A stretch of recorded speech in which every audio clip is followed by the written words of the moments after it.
Voice of America کے ایک سوال کے جواب میں امریکی صدر نے کہا کہ G20 سمٹ کے دوران ان کی چین کے وزیر اعظم سے ملاقات ہوئی۔ ویتنام کے کیپٹل ہنوئی میں ایک نیوز کانفرنس کے دوران امریکی صدر نے کہا کہ صدر شی جن پنگ کی G20 مذاکرات سے غیر حاضری کی وجہ چین کا اندرونی معاشی بحران ہو سکتا ہے۔ اس وقت وہ بہت زیادہ مصروف ہیں۔ انہیں اپنے نوجوانوں میں بے روزگاری کی اونچی شرح کا سامنا ہے۔ ان کے معاشی منصوبے کا ایک حصہ بالکل کام نہیں کر رہا۔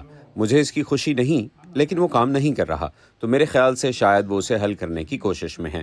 امریکی صدر نے کہا کہ امریکہ چین کو محدود نہیں کرنا چاہتا، اور یہ بھی کہ ان کے خیال میں چین کا معاشی بحران تائیوان میں اس کی دراندازی کی وجہ نہیں بنے گا۔ چین تائیوان کو ایک باغی صوبہ سمجھتا ہے اور اس نے کبھی بھی اس خود مختار علاقے کا مکمل کنٹرول سنبھالنے کے لیے طاقت کے استعمال کے امکان کو مسترد نہیں کیا۔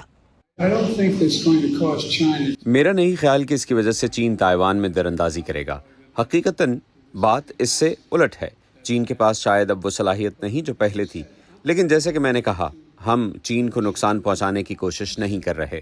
دو سابق حریف امریکہ اور ویتنام اپنے تعلق کو بڑھا کر ایک جامع اسٹریٹجک پارٹنرشپ کی سطح پر لے جا رہے ہیں، جو کہ ویتنام کا اعلیٰ ترین سفارتی اسٹیٹس ہے۔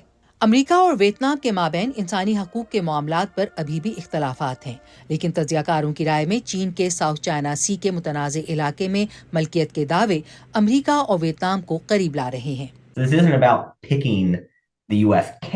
اس کا تعلق امریکی کیمپ میں شمولیت سے نہیں، اس کا تعلق چین کے ساتھ توازن برقرار رکھنے کے لیے امریکہ کو قریب رکھنے سے ہے۔ ویتنام اس ایشو پر چین کو ایسے ہی دیکھتا ہے جیسے امریکہ دیکھتا ہے، یعنی ویتنام چین کو ایک جارے، ڈرانے دھمکانے والی اور قانون توڑنے والی طاقت کے طور پر دیکھتا ہے، اور جب امریکہ نقل و حرکت میں آزادی اور قانون کی بالادستی کی بات کرتا ہے تو ویتنام اس سے مکمل اتفاق کرتا ہے۔ امریکہ ویتنام کی نمبر 1 ایکسپورٹ مارکیٹ ہے۔ صدر بائیڈن کے دورے سے دونوں ممالک میں ایسے میں تجارت اور انویسٹمنٹ میں بھی اضافہ ہوگا، جبکہ امریکہ ایک ایسی سپلائی چین کی تعمیر چاہتا ہے جس کا چین پر انحصار کم ہو۔ نائکی چنگ کے لیے عائشہ خالد، وائس آف امریکہ۔